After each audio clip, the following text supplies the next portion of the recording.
In this video, we're going to be looking at joist tape, and this is for our deck that we're building.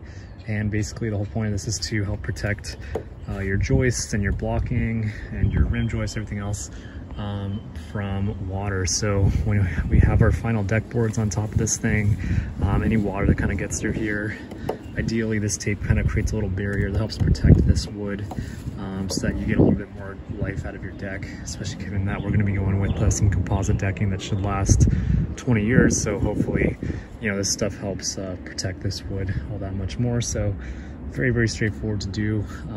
Basically, it's just peel and stick. This stuff is pretty sticky, and you got to get off this inner liner before it'll stick down on whatever it is you have. So, you know, it's kind of just walking your way through it. And I've already got most of these joists done. I'm just doing the blocking right now, and I'll show you guys how that looks.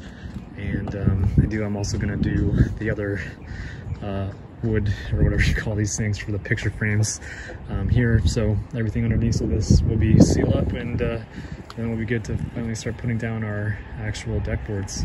So stay tuned.